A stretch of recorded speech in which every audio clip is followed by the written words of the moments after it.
आप आ जाओ।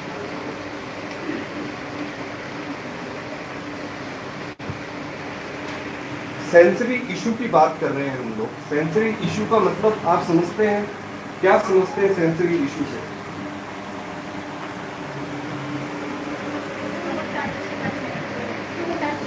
जो टच करता है, जिसका सीधा ब्रेन पे असर पड़ता है। जैसे अभी ये कोन है, कंघी है, आपको कंघी कब कब करते हैं जनरली? नहाने के बाद, या फिर क्या कहते हैं उसको, जब आप कहीं जाना होता है तब। अगर आप कोन को लेके ऐसा करेंगे इस तरीके से, ऐसे करके, तो आपको क्या अनुभव होता है? कुछ अनुभव हो रहा है? जोर से बोलो आप ना। गुदगुदी लग रहा है। क्या लग रहा है? गुदगुदी लग रहा है। ये वाला जो पार्ट है ये भी सेंसरी पार्ट, जानकारी है आपको? हमारा ये वाला जो पार्ट होता है ये भी सेंसरी का पार्ट होता है।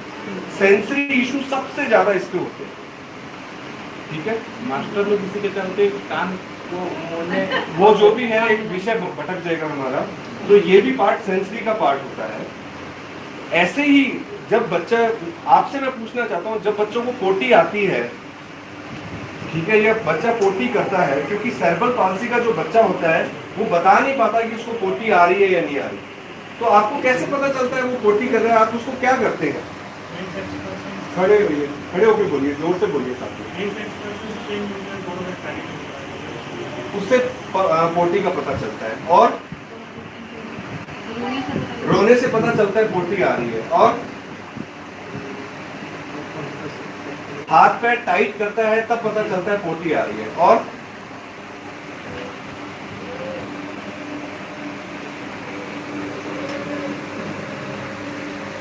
यही सब चीजें हैं।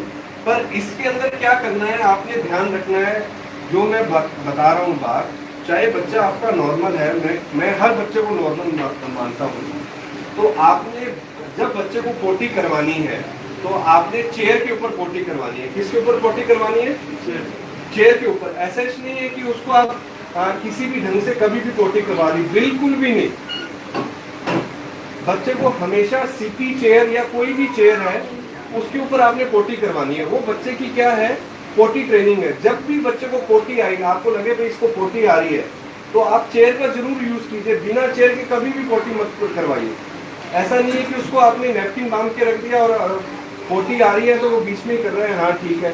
उसके बाद आप लोग किसी भी डॉक्टर का, डॉक्टर आशीष के पास नहीं, किसी भी डॉक्टर के पास जाते हैं और आप ये बोलते हैं कि ये जो है, ये क्या कहते हैं उसको, इसको पोटी का पता नहीं है, पोटी का पता नहीं चलता, बताता नहीं है।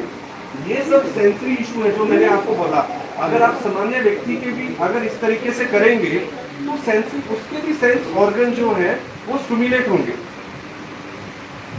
अगर आप इस साइड के अंदर किसी को हाथ लगाएंगे, छुएंगे, तो क्या होगा, इससे भी सेंसरी इशू इंप्रूव होगा। तो अगर आपने बच्चे को जब भी आपने बच्चे को टॉयलेट करवाना है या पोटी करवानी है, तो एक फिक्स कीजिए आप, भाई हमने जो है, अगर किसी को लूज मोशन है वो एक अलग बात है, कि हमने बच्चे को इस, ये जो है हमने बच्चे को ट्रेनिंग देनी है। तो आप देखेंगे बच्चा जो है वो अनुभव कर सकता है। एक चीज का ध्यान रखना आप, सीपी बच्चा है पर वो अनुभव जरूर करता है। उसके सेंसरी ऑर्गन जो है वो, मोटर स्किल जो है वो हो सकता है इतनी इंप्रूव ना हो, सेंसरी ऑर्गन उसके इंप्रूव होते हैं, रिस्पॉन्स देता है वो इस चीज का। तो आपने करना है वो, जब भी आप उसको पोटी करवाएंगे तो उसको एक चेयर के ऊपर ही पोटी करवाएंगे। ठीक है, अगर आप फिजियोथेरेपी या कहीं भी लेके जा रहे हैं तब भी आप ये कोशिश कीजिए कि वहाँ की साइड में उसको डायपर पहनाइए, पर ये कोशिश कीजिए कि उसको पोटी आ रही है तो चेयर साथ लेके जाइएगा, ताकि उसके सबकॉन्शियस माइंड के अंदर ये बात बैठ जाए कि मैंने जो पोटी है वो कहाँ करनी है, चेयर पे करनी है। तो वो उसको रिस्पॉन्स देगा ही देगा।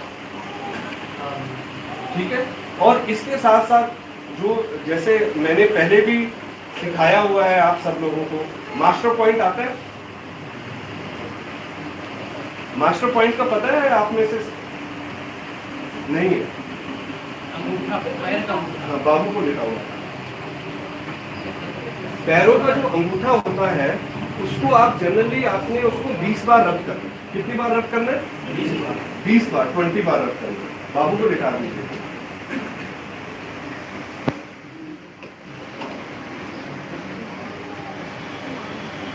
ये आप सब लोग देख पा रहे होंगे। ये जो एंगल है इस तरीके से, यहां से आपने ऐसे 20 बार रब करना है। यहां से भी 20 ऐसे और यहां से भी 20 ऐसे, यहां से भी 20 ऐसे और यहां से भी 20 ऐसे। ठीक है, इससे क्या होगा, ये पार्ट स्टिमुलेट होगा इसका, बच्चे का। अगर आप यहां और यहां रब करेंगे इस तरीके से तो ये पार्ट स्टिमुलेट होगा। किसी को सर्वाइकल की प्रॉब्लम है? आप में से गर्दन में दर्द रहता है? आपको रहते हैं ना? बाबू को उधर दे दिए। हाँ जी लाटा। और जब भी आप ट्रीटमेंट दें तो बच्चे को उसके नाम से जरूर बुलाएं और उसको प्यार जरूर करें। वो बच्चा हर चीज को समझता है। जैसे मैंने बोला, पैर के अंगूठे जो हैं वो पेट को स्टिमुलेट करते हैं, ऐसे ही सर्वाइकल जो है, अगर आपको गर्दन की प्रॉब्लम हो जाए, ठीक है, ये जो अंगूठा है, ये भी ध्यान दीजिए आप, ये भी क्या करता है, सर्वाइकल को ठीक करता है। पैर का अंगूठा जो है वो पेट को ठीक करता है और हाथ का अंगूठा जो है वो गर्दन को ठीक करता है। उसके अंदर कुछ भी नहीं करना। जैसे आप ऐसे करना है, आप पेन है उनको, तो आप अगर ये करेंगे तो पेशेंट को गर्दन में बहुत आराम महसूस होगा, क्योंकि C1 से लेकर C7 की सारी नर्व हाथ के अंदर आती है। आप समझ रहे हैं? ये आपने 4 से 5 बार। ये चीज मैंने इसलिए बताई क्योंकि अगर आप सामान्य जो चीज है उसको लेके करेंगे तो आपको अनुभव होगा। जैसे मैंने अंगूठे का बताया, ऐसे आप हाथ के अंगूठे में भी कर सकते हैं, कोई मुश्किल नहीं है। 20 टाइम ऐसे, फिर 20 टाइम ऐसे, फिर 20 टाइम ऐसे, फिर 20 टाइम ऐसे। ये सर्वाइकल के लिए सबसे अच्छा ट्रीटमेंट है। ऐसे ही पेट के लिए कौन सा अच्छा ट्रीटमेंट है? ये वाला 20 टाइम ऐसे, फिर 20 टाइम ऐसे। ये दिन के अंदर, चाहे नाड़ी योगा के अंदर ये आपका सेशन है या नहीं है, पर दिन के अंदर आपने ये जो है वो 4 से 5 बार करना है। कितनी बार? 4 से 5 बार। क्योंकि पेट की जो प्रॉब्लम है, बदमाश, इसको खड़ा करके चलाया करो। पेट की जो प्रॉब्लम है वो 90% लोगों को रहती है। अगर बच्चे का पेट ठीक होगा तो फिट नहीं आएंगे, जरक नहीं आएंगे। अगर उसको जरक आएंगे तो वो बैठ जाएगा। ठीक है, और ये भी सेंसरी इश्यू से संबंधित है। ठीक है, उसके बाद मुझे बहुत अच्छा लगा, आप कहाँ से? उड़ीसा से हैं। आप ही बोलेंगे तो ज्यादा अच्छा होगा। ट्रेन में जब आए आपने वो किया, जोर से बोलना ताकि सबको आवाज सुनाई दे। जब मैं ट्रेन में आ रहा था उस समय मेरा बच्ची सडन थोड़ा सेरिब्रल एपिलेप्सी, मतलब वो जो झटके में आ गई। तो सार का यूट्यूब में मैं देखा था कि ये पॉइंट अगर ऐसे करके दबाने से ठीक हो जाएगा, तो मैं तुरंत उसको ये पॉइंट निकाल के, हाथ निकाल के दे दिया, तो जो जितना स्पीड हो रहा था तुरंत रिलैक्स हो गया। आप जान रहे, ये भी सेंसरी इशू से संबंधित है। पहले लोग जूता लगाते थे इसके अंदर। हाँ, ठीक है, तो ये वाला जो पॉइंट है, ये पॉइंट चाहे फिट है या नहीं है, तब भी ये फिजिकल पॉइंट है, ये आपने देना ही देना दीदी। इसीलिए मैंने आपको बुलाया। ये वाला जो पॉइंट है, हो सकता है नाड़ी योगा सेशन में ये पॉइंट ना हो, ठीक है, पर ये पॉइंट क्या करना है, आपने देना है। ये सब सेंसरी इशू से संबंधित है। ये भी आपने इस तरीके से करके, और 20 सेकंड का प्रेशर देना है। कितने सेकंड का? 20 सेकंड का। उसके बाद कोम कहाँ गई है? उसके बाद ये जो कोम है, इसको लेके आप, वैसे तो बच्चे के अंदर बाल नहीं हो, अगर आप उसको ऐसे करेंगे तो ज्यादा स्टिमुलेट होता है। अगर बच्चे के बाल भी हैं तब भी अगर आप ये चीज ऐसे करेंगे तब भी क्या होगा? स्टिमुलेशन होगा। कई लोग वीडियो देख रहे होंगे, कहेंगे पागल बना रहा है क्या, कंघे से स्टिमुलेशन हो रहा है।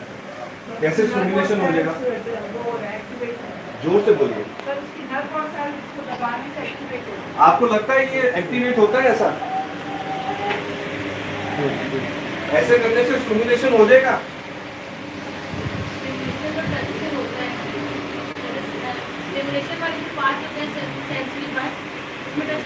शाबाश, तालियां लगाओ इनके लिए। जो सेंसरी पार्ट है वो स्टिमुलेशन हो सकते हैं। आप हमारे क्या होता था, अभी भी है, कई झाड़ फूक करते हैं ना, तो उसके अंदर माइग्रेन का सबसे अच्छा ट्रीटमेंट है। तो वो झाड़ फूक करते हैं, वो जो मोर का पंख होता है ना, उससे करते हैं। और जब आप मोर के पंख से स्टिमुलेशन करेंगे, वो क्या करते हैं, कपड़े उतार देते हैं और झाड़ा करते हैं। तो उसके अंदर जो आपके सेंसरी पार्ट होते हैं उसमें फ्लो तेज हो जाता है, जिसके कारण क्या होता है, इंप्रूवमेंट आता है, माइग्रेन ठीक हो जाता है। इसका मतलब क्या हुआ, सर्कुलेशन फ्लो बढ़ गया। ऐसे ही बच्चों के जो सेंसरी पार्ट है उसको आप घर में स्टिमुलेट कर सकते हैं अगर आप कोशिश करें। हमारे पास एक गगन जी आए नहीं अभी तक, उसको गगन को बुला लो नीचे से। गगन का जो है वो पैर कांप रहा है 32 साल की एज के अंदर, वो डर बैठ रहा है, फोबिया टाइप है एक प्रकार, ठीक है। उसके कारण क्या हो गया कि उसको इंसोमेनिया की प्रॉब्लम हो गई।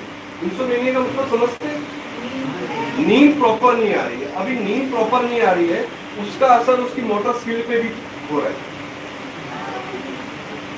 यही बात है, आप लुधियाना से उसको लेके आए, अगर उसको भी सेंसरी का ट्रीटमेंट दिया जाए तो उसके अंदर बहुत चेंज आ सकता है।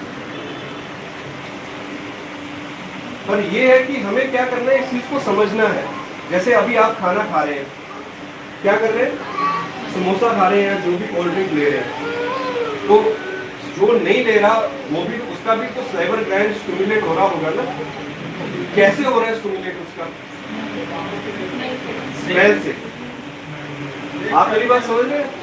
किससे हो रहा है? स्मेल से। जैसे मैं नहीं खा रहा तो मुझे लग रहा है यार समोसे की स्मेल आ रही। इसीलिए जो बच्चे होते हैं, अभी डॉक्टर निशी नहीं आई है, वो आपको बताती हैं अरोमा के अंदर कौन सा ऑयल जो है वो आपने घर के अंदर चला के चलना है, ताकि जो उसकी स्मेल है वो भी सेंसरी पार्ट को स्टिमुलेट करती है। आप कहीं भी जाते हैं, जैसे होटल में जाते हैं, कहीं जाते हैं, आप देखते हैं कि अरोमा का चल रहा होता है, क्योंकि उससे क्या होता है, जो अरोमा का ऑयल जो होता है उससे जो स्मेल आती है उससे क्या चेंज आता है आपके अंदर? जोर से बोलो। माइंड फ्रेशनेस आती है। ये मुझे आंसर नहीं मिला। और मूड आपका एकदम अच्छा हो जाता है, एकदम रिलैक्स हो जाता है। होता है या नहीं होता? होता है ना। तो आपको क्या लगता है कि बच्चे का जो है, ये बच्चा एकदम टाइट रहता है, झटके आते रहते हैं, क्या उसको रिलैक्सेशन की जरूरत नहीं है? वो आप कर सकते हैं घर में या नहीं कर सकते? कर सकते हैं। मिंट का जो क्या कहते हैं उसको फ्लेवर होता है, या मिंट की जो सुगंध होती है, उससे भी रिलैक्स मिलता है। ये सब चीज आप अपने साथ कर सकते हैं। और हमने कोमा के पेशेंट को इन चीजों से लाभ दिया। पर ऐसा करना है, जरूरी नहीं कि अगर क्या कहते हैं उसको फिजियोथेरेपी के अंदर आप सेशन ले रहे हैं, बस उसी से बच्चे की स्टिफनेस कम हो जाएगी, बच्चा ठीक हो जाएगा, या नाड़ी योगा के अंदर कुछ आ रहे हैं आप वही कर रहे हैं। अपने से भी करना है आपको ये सब चीज, ये सब ट्रेनिंग आपको देनी है, क्योंकि ये जो है हर किसी के ऊपर इसका इम्पैक्ट पड़ता है।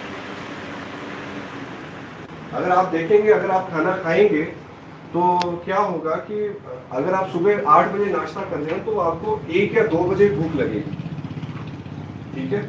और आपने खाने के अंदर क्या खाया इसके ऊपर बहुत ज्यादा डिपेंड करता है। ऐसे ही बच्चे को अगर आपने दूध दिया है